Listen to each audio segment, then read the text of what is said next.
말씀의 제목은 누구를 위하여 울어야 하는가 라는 제목입니다.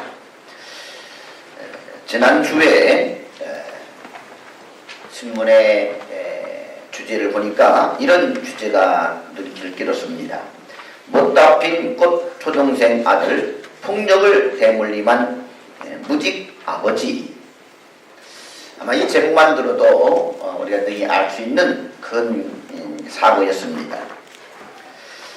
지난해 말 인천에 11살 소녀가 세탁실에 갇혀 있다가 너무 배가 고파서 가스배관을 타고 내려와서 슈퍼에 들어가서 빵을 훔쳐 먹다가 주인에게 걸려서 이 아이가 경찰에 인계됐는데 11살 아이인데 몸무게가 16kg이 나갔습니다. 이 16kg의 몸무게는 4살 막이 아이들의 평균 몸무게라고 합니다. 근데 11살 먹은 아이가 16kg밖에 안 나갔어요. 영양실조로. 왜 이렇게 되는가 봤더니 부모님이 밥도 안 먹이고 때리고 학대했어요. 그날도 세탁실에 가둬놨는데 내가 너무 배가 고프니까 그 세탁실에 창문을 타고 나와서 가스배관을 타고 슈퍼에 빵을 훔쳐 먹으러 달려간 것이지요. 이 사건을 계기로 해서 무단결석을 장기 무단결석하고 있는 초등학생들을 인천시에 전수조사하라 이렇게 해서 전 학교에 무단결석하고 있는 아이들을 조사해봤더니 220명의 장기 결석 초등학생들이 있었습니다.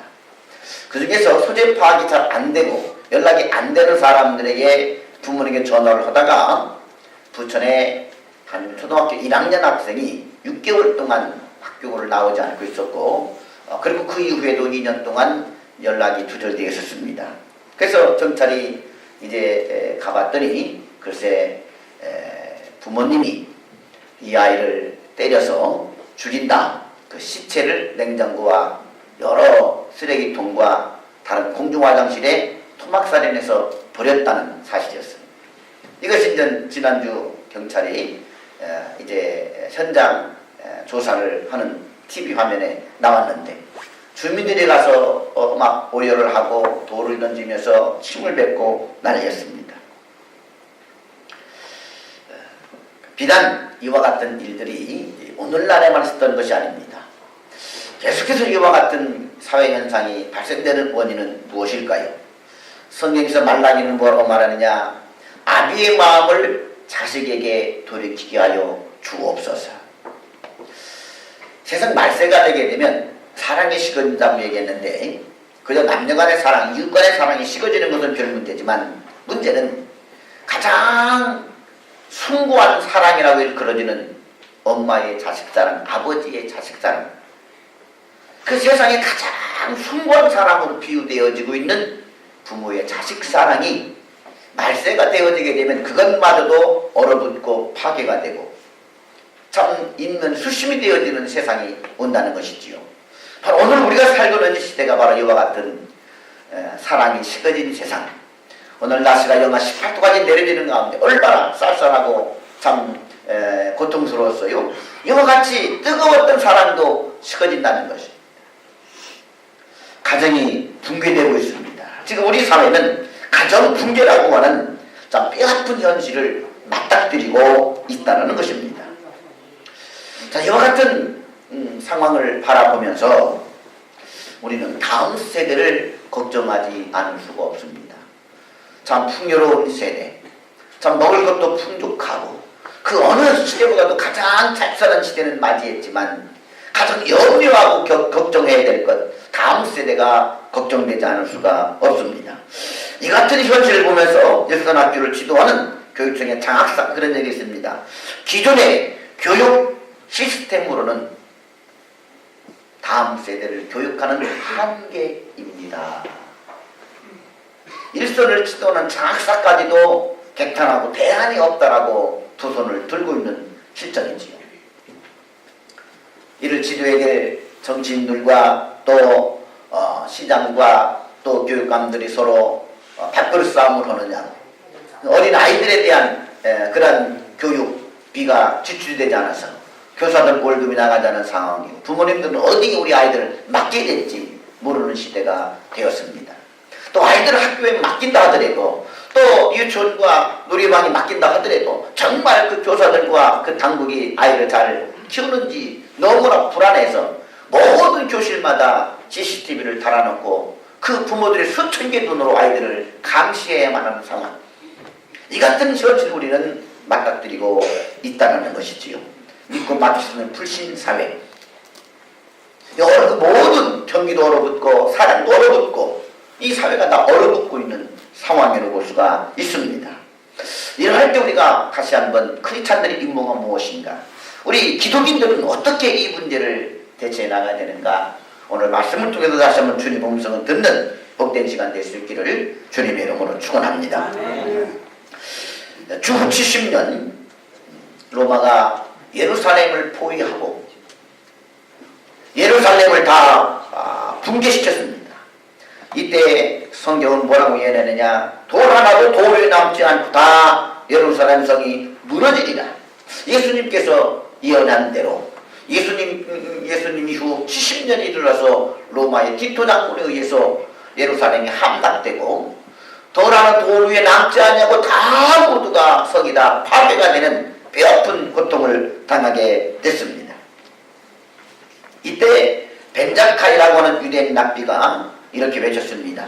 예루살렘의 어머니들이여, 여러분의 가슴 속에 하나님의 말씀이 있는 한 이 민족은 망하지 않습니다. 이 나라의 주권은 빼앗겼고 예루살렘 성은 회파되고 나라가 사로되어서 이 나라가 파괴되었지만, 그러나 예루살렘의 어머니들이여, 여러분의 가슴 속에 하나님의 말씀이 있는 한 이 민족은 망하지 않습니다. 그러면서 로마 사령관 앞에 이 벤자카이라는 납비가 무릎을 꿇고 청혼합니다. 황제폐하, 다른 것은 다 파괴하여도 야분의 거리만큼은 파괴하지 말아 주십시오.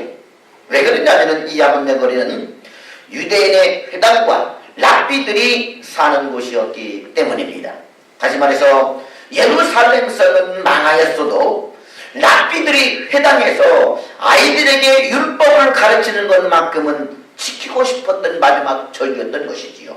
그 사령관에게 황제폐하라고 높여주니까 이 황제폐하, 이 사령관이 마음이 좀 풀어져가지고 이 거리만큼은 파괴하지 않게 되었고, 살아남은 랍비들에 의해서 유대인 아이들에게 율법을 가르치기 시작했다는 것입니다. 로마에 의해 멸망당한 이후 2000년이라는 세월 기간 동안 유대인들은 나라를 잃고 온 세상에 떠돌아다녔습니다.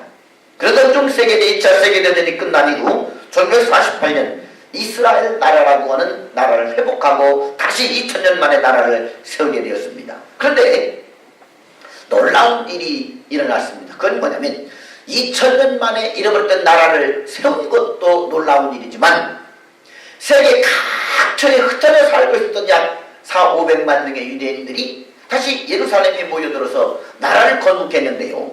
신기했던 것은 아프리카에 살던 사람이나 유럽에 살던 사람이나 아메리카에 살던 사람이나 아시아에 살던 사람이나 유대인들이 전국 세계 방방곡에 2000년 동안 흩어져 살다가 한 곳으로 모였는데 저들의 언어가 똑같았고 저들의 전통이 똑같았고 생활 방식이 똑같았고 문화와 신앙이 똑같았다는 것입니다. 마치 이웃에 살던 사람들처럼 오랜 세월 동안 한 곳에 한 마을에서 이웃에 살던 사람들처럼 저들의 생활 습관과 신앙과 전통과 모든 것들이 다 동일했다는 거예요. 그래서 2000년 만에 사람들이 한자리에 모여 만났지만 저들은 어떤 이질감도 없이 이스라엘 나라라고 하는 한 나라를 다시 건국하여 세울 수가 있었다는 것입니다. 그 이유가 무엇일까 연구해 본 결과 유대인들은 전 세계에 흩어져 살아도 자기 자녀들에게 하나님의 말씀을 보존했고 하나님의 말씀을 유산으로 물려줬고 하나님의 말씀을 다음 세대에게 가르치는 일을 최고의 가랑의 임무로 생각을 했다는 것입니다. 그리고 유대인들의 어머니들은 자기 자식을 하나님의 말씀으로 양육을 했고 그대로 수천 년의 세월이 흐르는 기간 동안 그 생활 습관, 전통과 문화, 동일한 신앙을 다음 세대에 이어주었다는 것입니다. 이로 인하여서 유대인은 2000년 만에 다시 나라를 세울 수가 있었다는 것이지요. 그러나 유대인들의 잘못이 하나 있습니다. 그건 뭐냐면 다음 세대의 신앙을 물려주는 것은 잘했지만 하나님의 그 뜻을 깨닫고 그 온 세상의 만유의 구주가 되시는 이 하나님을 이웃에게, 이방인에게, 다른 나라에게 전파하지는 못했다는 것입니다. 그래서 하나님께서는 유대인들을 다시 쓰지 아니하시고 새로운 영적 이스라엘을 만드셔서 전 세계의 복음을 전파하기를 원하셨습니다.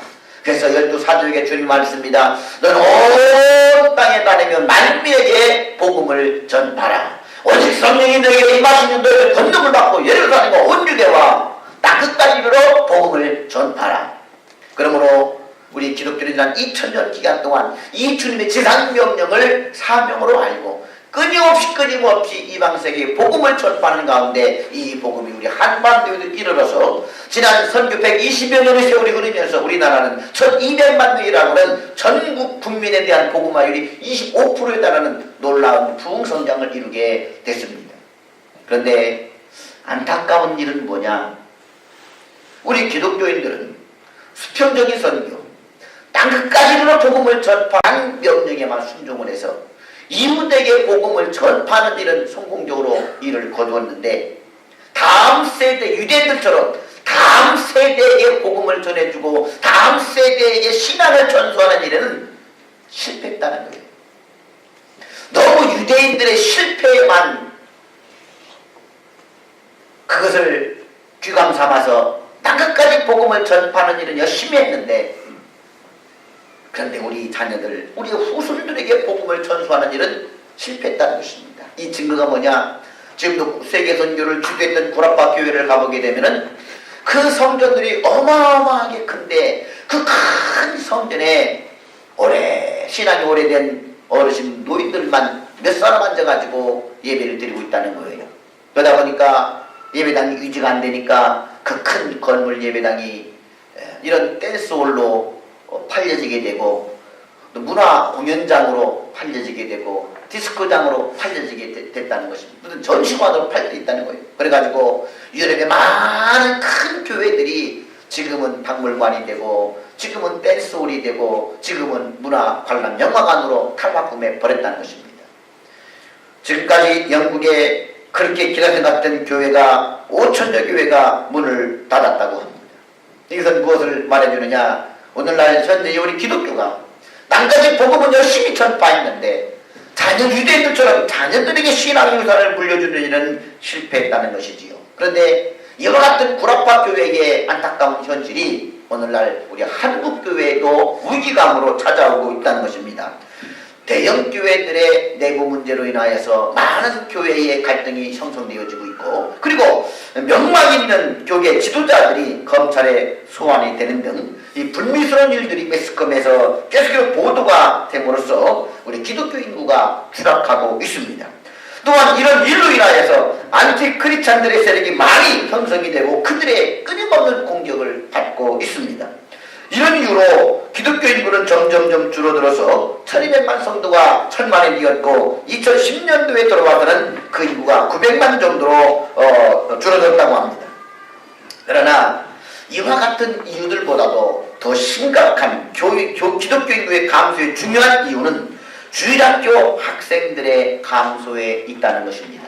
4대문 안에 있는 교회들마다 절반 정도가 주일학교가 없어지고 있고 이는 마치 서구 구라파 교회의 모습을 그대로 답습해가고 있는 우리 한국교회의 모습을 볼 수가 있습니다. 그 구라파 교회들은 수십 년, 수백 년 동안 그런 것이 누적이 돼서 오늘날 그 기독교가 붕괴되어지고 있지만 우리 한국은 기독교가 전해든지 100년이 넘어서 최고 절정에 달했다가 급속도로 기독교인구가 줄어들고 있고 주일학교 인구가 줄어들고 있다는 거예요.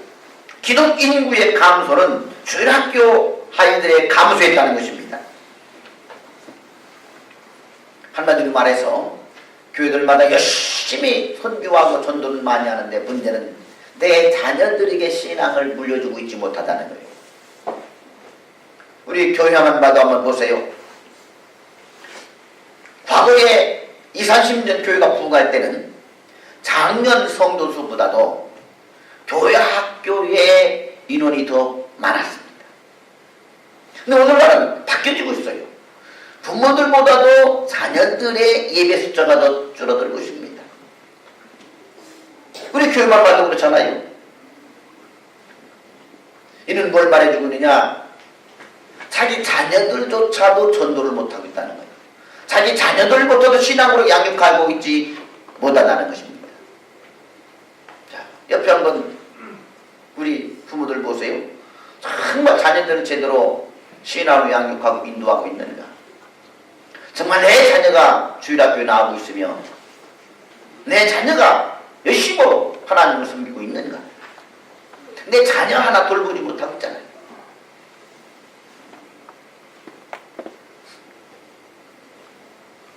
아마 이것이 10년, 20년 가게 되면은 교회는 없습니다. 완전히 세대 차이가 나서 덩그렇게 우리 나이 드신 분들만 앉아있을 시대가 올 수도 있다는 것입니다. 중국에 온주라는 곳이 있습니다. 1968년 목택동에 의해서 중국의 문화혁명이 일어나게 됐습니다. 이때 문화혁명까지 청년 공산당원들에 의해서 교회들이 불타고 많은 성직자들이 끌려가서 죽임을 당했습니다. 그런데 온주 사람들은 이 기독교 신앙을 포기할 수가 없었습니다. 그래서 우리들은 공산당들의 칼에 죽고 교회는 불타버린다 할지라도 우리 자녀들에게만큼은 신앙을 전수하고 죽자. 우리 아들, 딸에게는 기독교 신앙을 물려주고 죽어야 되지 않느냐. 그래서 집을 버리고 아이들을 데리고 산으로 도망갑니다. 그리고는 먹을 것이 없으니까 풀뿌리를 캐먹으며 나무뿌리를 캐먹으며 송기를 잘라먹으면서 1주, 2주 동안 최고의 굶주림을 견딜 만한 그때까지 견디면서 아이들을 1주, 2주, 3주씩 산에서 신앙 훈련시켰어요. 우리로 말하면 아예 수련회를 가지고 산상 붕괴를 가졌다는 것입니다. 그러는 정말 배고픔을 견디지 못하면 다시 마을에 내려와서 허기를 채운 다음 다시금 또 다른 아이들을 데리고 올라가서 또 수련회를 가지면서 성경을 가르쳤습니다. 이렇게 말씀 설명회를 계속 지속했어요. 그러다가 잡히면 어른들은 사형을 당했습니다. 그러다가 잡히면 어른들은 목숨을 잃어버렸습니다. 그러나 목숨을 잃더라도 자녀들에게만큼은 신앙을 전수하고자 했던 온주 사람들의 신앙은 그 이후로 세월이 흘러 기독교의 박해가 좀 더 둔화될 시점에 이르러서는 그렇게 성장한 자녀들, 부모님들이 순교로서 물려준 그 신앙을 이어받아서 온주시는 중국 사회의 지금까지 복음화율이 40%가 넘는 유일한 도시가 되었다고 합니다. 100명 중에 40명이 예수 믿고 신앙생활하는 그러한 도시가 되었다는 거예요. 오늘 본문에서 예수님께서는 우리들에게 다음 세대를 위한 기도 제목을 던져주고 있습니다. 지금 예수님은 어떤 실정입니까? 예수님은 로마 군병들에 의해서 고문을 받았습니다. 채찍으로 등머리를 얻어맞고 가시면류관 쓰고 고통을 받고 침뱉음을 당하고 어떤 로마 군병들은 예수님에게 보자기를 뒤집어 씌워놓고 아주 몰매를 때리고 마치 과거 조선시대 때 이 멍석을 말아서 사정없이 몽둥이를 두드리듯이 그렇게 예수님을 때렸습니다. 그런 다음에 70kg이나 넘는 십자가를 등에 지우고 저 골고다까지 내가 십자가 지고 올라가서 거기서 십자가에 매달리라고 지금 로마 군병이 채찍을 들고 때리면서 십자가를 등에 진 예수님이 골고다를 오르는 중간이었습니다. 그 무게에 견디지 못하고 피가 온몸에 낭자히 흐르는 그 지친 몸을 입고 올라가다가 쓰러지고 또 쓰러지고 그리고 또 로마 군병이 또 때리면 또 일어나서 그 십자가를 들고 외치고 올라가는 모습을 보고 많은 은혜 받은 여인들이 울었습니다. 우리 예수님이 이렇게 고난을 받으시다니 예수님이 채찍이 맞고 쓰러질 때마다 비명을 지르면서 여인들이 울부짖었습니다.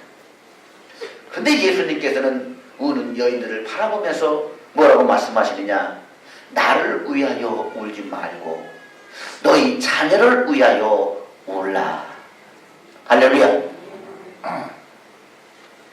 지금 너희 여인들이 울고 있는데 지금 너희들이 무엇을 위해 울어야 되는지 잘 모르고 있다. 그 십자가를 지고 고통스러운 와중에서도 우는 여인들을 향하여 뭐라고 얘기하느냐? 너희는 정말 울어야 될 것이 있다.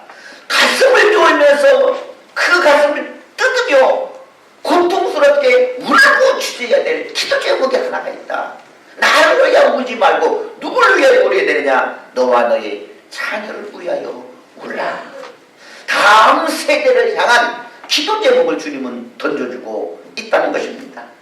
여기에는 두 가지 의미가 있습니다. 첫째는 주님은 반드시 가야 할 길을 가겠다는 말입니다. 한마디로 말해서 너희들이 나의 고통을 보고 울고 있느냐? 너희들이 아무리 울고 말린다 하더라도 나는 이 길을 가야 된다. 이 길은 나의 길이고 나의 사명의 길이고 이 길을 가야만이 진정한 생명이 있고 구원이 있다. 아무리 뜯어말리고 고통스럽다 하더라도 내 살이 찢기고 두둥각이 난다 하더라도 양손과 발못에 못이 박히고 최악의 고통을 당한다 할지라도 그런 나를 보고 너희들이 울고 지른다 할지라도 그럼에도 불구하고 나는 십자가 길을 가야 된다. 나야 어차피 가야 되는 십자가 길이니까 울 필요 없다. 울어도 나는 가야 된다. 그러나 진짜 너희들이 울어야 될 것이 있다. 그게 뭔지 아느냐? 그것은 바로 너의 자녀들이다. 울어야 될 대상, 기도해야 될 대상을 가르쳐주고 있는 것입니다. 왜 예수님은 이같이 말씀하시는 것입니까? 앞으로 이스라엘의 여인들과 그의 자녀들이 당할 고통을 주님은 알고 있었기 때문입니다. 예수님께서 빌라도 법정에 잡혀갔을 때에 빌라도가 예수님을 신문하고 조사해보니 예수님은 죄가 없었습니다. 어떻게 이런 분이 고소당하여 왔느냐? 의구심을 품고 그 예수님을 도와주려고 합니다. 그러자 유대인들이 외칩니다. 예수를 십자가에 못 박으소서, 못 박으소서. 그러자 빌라도가 한 가지 고안을 해냅니다. 유대인의 명절에 특사로 내보내는 그런 특별 사면법이 있었어요. 그래서 예수님께서는 여기 악한 강도 바라바와 예수가 있는데 누구를 이번 6월절 특사로 내보내 줄까? 당연히 유대인 바라바가 악한 강도요 살인범이기 때문에 예수를 내보낸다고 왜 줄 줄 알았더니 뭐라고 얘기하느냐? 예수를 십자가에 못 박으소서 또 외칩니다. 그러자 이 예수는 죄가 없다. 근데 내가 이 예수 십자가에 못 박으면은 그 죄벌을 내가 받게 되는데 나는 이 예수를 도와주고 싶다. 그러니까 유대인들이 뭐라고 얘기하느냐? 그렇다고 하면 당신에게 죄가 없습니다. 예수를 죽인 죄에 대해서 당신은 죄가 없어. 그 죄가 있다고 한다면 나와 우리 자녀들에게 돌리소서. 유대인들이 그렇게 외쳤어요. 그 예수를 죽인 죄가 있다고 한다면 우리와 우리 자녀들에게 그 죄를 돌려라. 그러자 빌라도가 좋다. 니들이 분명히 말했으니까 내가 예수를 십자가 박도록 언도를 내리겠다. 이렇게 해서 예수님이 십자가에 못을 박히게 됩니다. 예수님은 그 십자가를 짊어지고 가면서 저들이 입으로 말한 대로 메시아의 십자가에 못을 박고 그리고 선지자들을 죽이고 하나님을 거역한 부모들의 죄값으로 인하여서 이 예루살렘이 파괴되고 그리고는 그 죄벌이 자녀들에게 미치게 될 것이라는 사실을 주님은 알으셨습니다.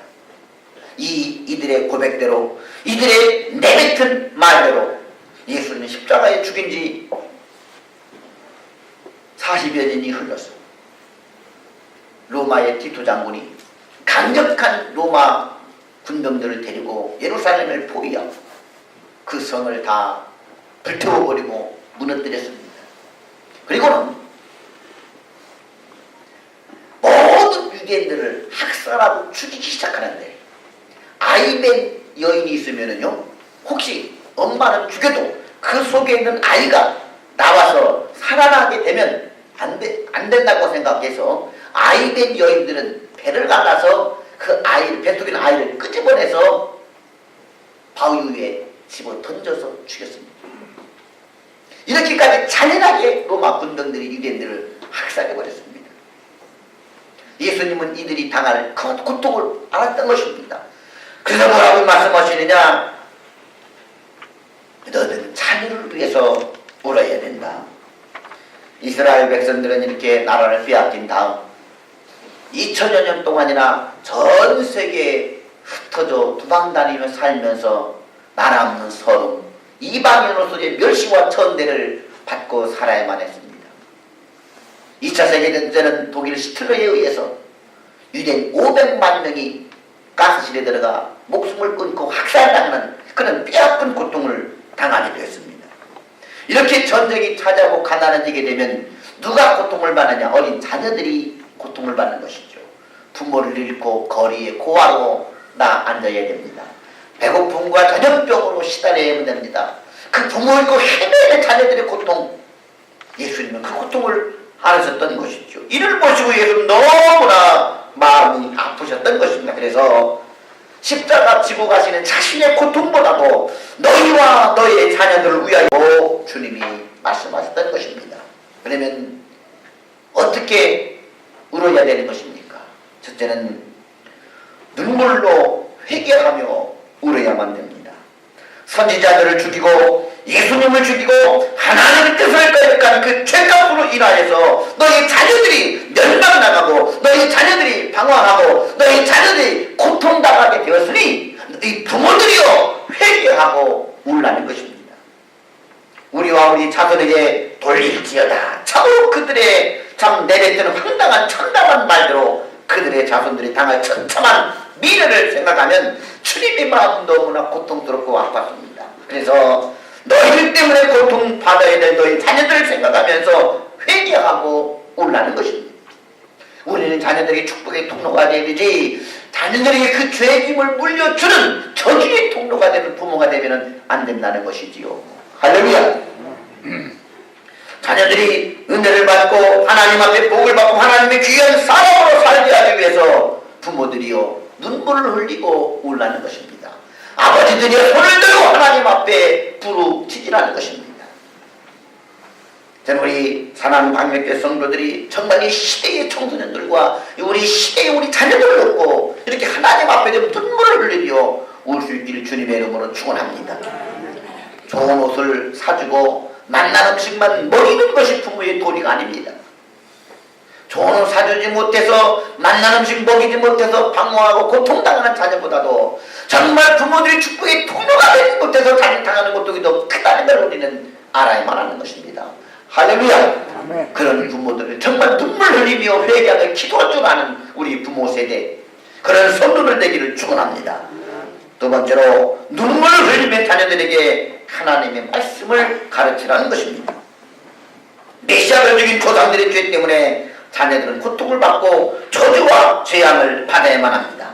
그때 눈물을 흘리며 회개하고 다시는 그런 아픔을 겪지 않게 하기 위해서는 눈물을 흘리며 자녀들에게 복음을 전해야만 합니다. 여러분, 거짓말하고 듣기 좋은 말을 하는 것은 눈물을 흘리지 않아도 돼요. 그러나 정말 자녀들에게 약이 되는 말, 정말 자녀들을 깨우치는 그런 말을 하려고 할 때는 눈물이 납니다.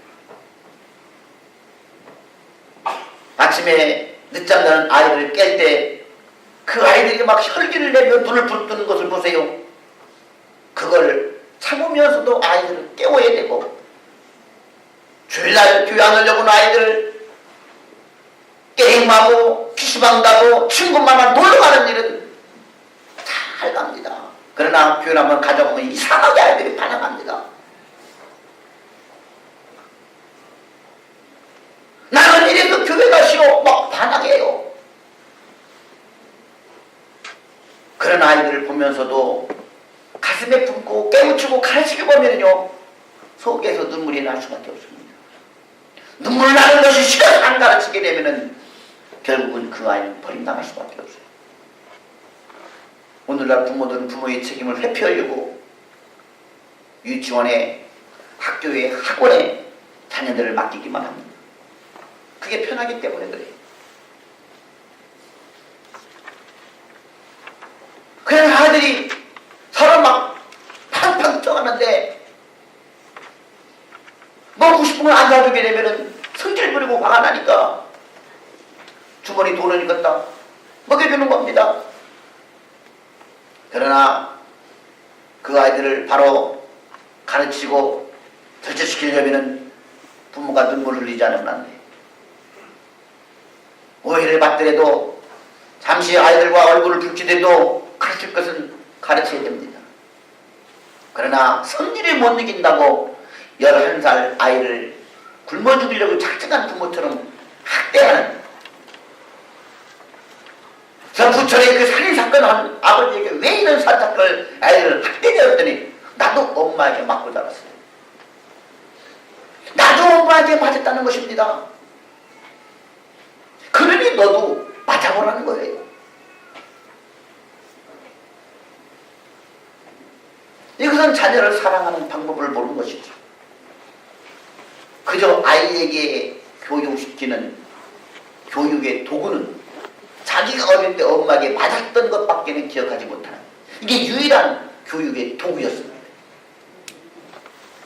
그럼 어떻게 자녀들을 길러야 되는지를 예수님은 가르쳐줍니다. 먼저 회개의 눈물을 흘리고 눈물을 흘리며 자녀들에게 말씀을 가르쳐라. 할렐루야. 우리 다시 한번 이 주님의 음성을 듣는 자가 될 수 있기를 주님의 이름으로 축원합니다. 눈물을 흘리며 기도하기를 축원합니다. 조상들이 전철을 받지 않도록 자녀들을 눈물로 훈계하며 말씀으로 양육할 수 있기를 주님의 이름으로 축원합니다. 오늘날 우리도 자녀를 위해서 울 때입니다. 교회의 사명, 온 땅에 복음을 전파하는 수평선교, 이 세계선교 명령을 순종해야 되기도 하지만 또 한편으로 수직적인 선교, 자녀들에게 복음을 전하는 것 또 하나의 우리의 선교라는 것입니다. 할렐루야. 우리 교회는 세계선교를 부르짖어 왔습니다. 몇 년마다 이 성도들과 함께 선교지를 찾아가서 전도합니다. 이런 세계 선교도 감당해야 될 사명이지만 그와 같은 선교 마인드를 가지고 그와 같은 열정을 가지고 자녀들에게도 선교하는 선교사가 되어야 된다는 거예요. 수평선교와 수직선교가 서로 함께 나가는, 우리는 유대인들을 통해서 받는 교사를 빼먹고 구락과 교회를 통해서 받는 교사를 배웠습니다. 우리 더 이상 그와 같은 두 개의 실수를 하지 말아야 되는 것입니다. 할렐루야. 저는 우리 광명교회가 정말 열심으로 자녀들에게 복음을 전수하여 믿음의 명문감을 이뤄낼 수 있기를 주님의 이름으로 축원합니다. 이것이 우리의 사명이 될 수 있기를 주님의 이름으로 축원합니다. 여러분, 우리 한번 천국에 가서도 자녀들이 함께 천국에 오는 그와 같은 꿈을 꿔야 되지 않겠습니까? 나는 천국에 가는데 자녀들이 저 불타는 지옥으로 떨어지면 되지 않겠습니까? 우리가 먼저 하나님 나라에 가더라도 두고 간 자녀들이 더 신앙으로 성장하고 커서 우리의 못다한 꿈들을 이루어낼 수 있는 그런 믿음의 영웅들이 되도록 해야 될 것입니다. 미래는 정말 다음 세대를 준비한 지혜로운 사람은 다음 세대를 위해서 투자하는 부모들이 되어야 한다는 것입니다. 좋은 옷을 사주고 좋은 집에 좋은 음식으로 아이를 먹이는 것도 중요하지만 더욱 중요한 일은 우리 자녀들에게 바른 신앙을 가르치고 전수하는 일입니다. 이것을 놓치면 우리 사회는 미래가 없습니다. 이것을 놓치게 되면 여러분들이 20, 30년 후 이 땅을 떠나고 났을 때 여러분의 자녀가 나중에 30대가 40대가 어른 됐을 때 그 여러분의 자녀들이 여러분의 손주들을 때려도 죽일 수도 있다는 이와 같은 흉악한 일들이 벌어질 수 있다는 것입니다. 부모의 책임을 망각하지 않기를 주의 이름으로 축원합니다. 이것을 놓치면 내일은 미래는 없습니다. 이것을 바라보시면 주님이 골고다 십자가를 가시며 그 고통스러운 와중에서도 정신적으로 누울 수밖에 없는 그 상황에서도 호흡했던 것입니다. 너희와 너의 자녀를 위하여 울라. 사망의 그늘에 앉아 죽어가는 나의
자녀들이 환하게 웃는 그날, 그 자녀들의 기쁜 소리 하늘에 웃음 온당 가득한 그날, 우리 그날을 바라보면서 정말 누가 나를 위해 가서 나의 사랑을 전하고 누가 내게 부르짖어서 저들 자녀들을 구원케 합니까? 우리 부르짖는 이 간구의 기도가 오늘 우리들의 기도 제목이 될 수 있기를 축원합니다. 내일부터 3박 4일로 우리 교회 청소년 중고등부들과 우리 청년들이 함께 겨울 수련회를 가려고 합니다. 정말 이들이 이번 수련을 통해서 은혜를 받아야 됩니다. 변화되고 성장하는 계기가 되어야 됩니다. 정말 저들이 살아계신 하나님, 나를 십자가에 죽으신 그 메시아를 만나는 성에 성령의 기름 부으심을 받아서 지혜가 열리고 환상과 비전을 보는 그와 같은 수련회, 우리들의 미래는 자녀들에게 달렸습니다. 이를 위해서 기도해 줄 수 있기를 주님의 이름으로 축원합니다. 이들의 미래가 있습니다. 우리 모두 자녀들의 신앙을 전수해서 기독교 명문 가문을 세워나갈 수 있기를 주님의 이름으로 축원합니다. 오늘 이제 헌금 시간에는 그래서 특별히 아마 주보에 중고등부 수련을 위한 특별한 봉투가 있을 거예요. 여기 함께 여러분 헌금도 하면서 마음 있는 곳에 물질도 있고 물질의 마음이 있다고 해서 우리 작은 정성들이 모아서 자녀를 위한 기도의 마음을 담아서 헌금도 같이 할 수 있기를 축원합니다. 기도하겠습니다. 사랑과 은혜가 많으신 아버지 하나님, 우리에게 기도 제목을 주신 것을 감사합니다. 너와 너의 자녀를 위해서 울라하시는 주님의 음성을 듣게 하여 주옵시고, 오늘날 부모가 자녀를 죽이는 시대, 자녀가